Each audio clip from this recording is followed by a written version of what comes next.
सर्वात आधी तुम्हा सर्वांना गुढीपाडव्याच्या म्हणजेच नूतन वर्षाच्या हार्दिक शुभेच्छा। स्वागत आहे तुमचं माझ्या गुढीपाडवा विशेष व्लॉगमध्ये।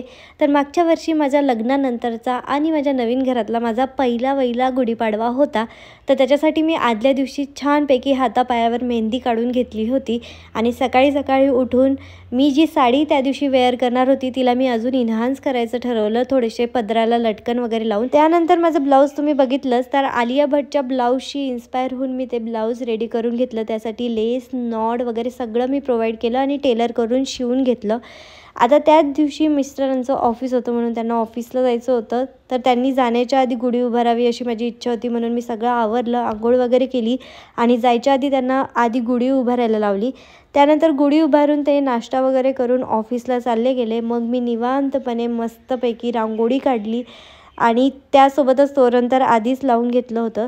तर सगळं रेडी झाल्यानंतर मी मस्तपैकी आवरून घेतलं। जी साडी तुम्ही बघितली ती वेअर केली, सगळ्या ज्वेलरी वगैरे घातल्या आणि छानपैकी मी रेडी झालेली आहे। आता सकाळी उठल्या मी पदराला काय इन्हान्स केलं ते सुद्धा तुम्हाला बघायला मिळणारच आहे आणि ते मी कशा पद्धतीने केलं त्याचासुद्धा व्हिडिओ मी पुढे टाकेलच। आता सगळी तयारी झाल्यानंतर मी मस्तपैकी देवाची पूजा करून घेतली आणि त्यानंतर गुढीजवळची पण पूजा करून घेतली। छानपैकी पाटावर पूजेचा कापड टाकून मस्त कळस वगैरे मांडला। त्यानंतर गुळाचा प्रसाद ठेवला, सुपारी ठेवली, दिवा लावला, उदबत्ती लावली आणि गुढीची पूजा करून अशा पद्धतीने आपली पूजा जी आहे ती झालेली आहे। आता सगळी पूजा झाल्यानंतर मी दिवसभरात माझा सगळा स्वयंपाक जो आहे तो उरकून घेण्याचं ठरवलं। तर त्याच दिवशी मी मस्तपैकी आम्रखंड आणि श्रीखंड बनवलं होतं। त्यानंतर इथे मी मठ्ठा बनवलेला आहे, बटाट्याची भाजी बनवलेली आहे, त्याचसोबत इथे मस्तपैकी मसाला भात बनवला होता। नंतर मी पुऱ्या बनवल्या, त्यानंतर भरलेल्या मिरचीची भजी देखील बनवलेली होती आणि सोबतच पापड तळले। त्यानंतर सगळा स्वयंपाक झाल्यावर मिस्टर अजून यायचेच होते, तर मस्तपैकी आली उमलून माझ्या त्यावेळी ट्रेंड होतं तर त्यावर रील बनवलं।